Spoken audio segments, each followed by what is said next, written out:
Dans cette vidéo, je vais vous expliquer comment réaliser une animation d'engrenage. Donc, vous avez ouvert le fichier que j'ai mis à votre disposition qui s'appelle assemblage engrenage. Vous avez sur une plaque trois engrenages qui tournent donc indépendamment, qui sont donc fixés à l'intérieur de perçage.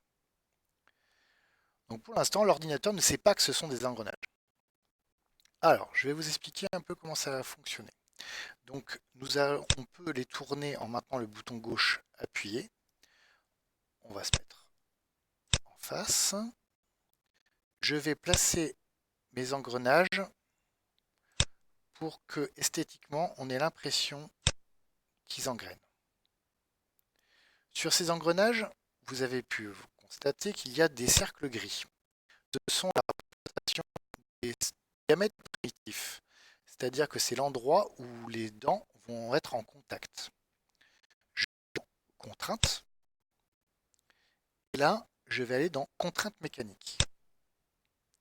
Il y a plusieurs choix possibles, dont engrenage.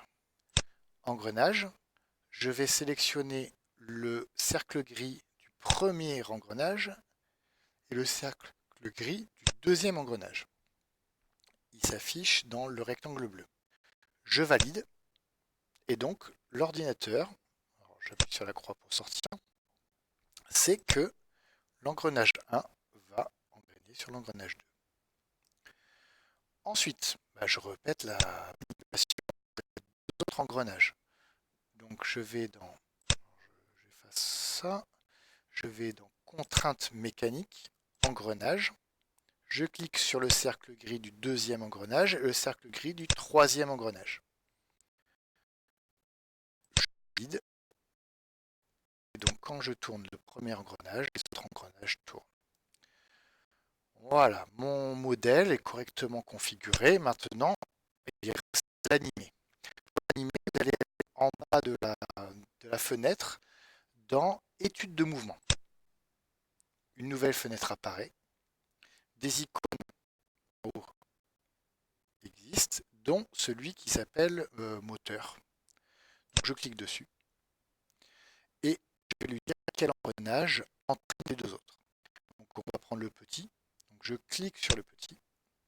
Il m'indique par une flèche rouge le sens de rotation que je peux modifier avec les deux flèches.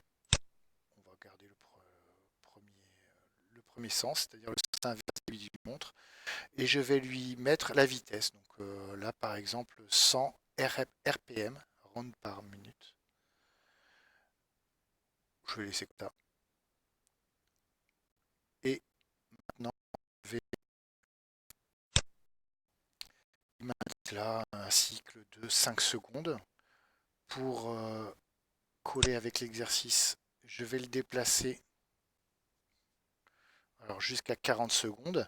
Si mon échelle de temps est n'est pas assez grande, je peux dézoomer avec moins. Vous voyez, comme ça je vois les 40 secondes arriver. Hop, je me mets sur 40 secondes. Tac.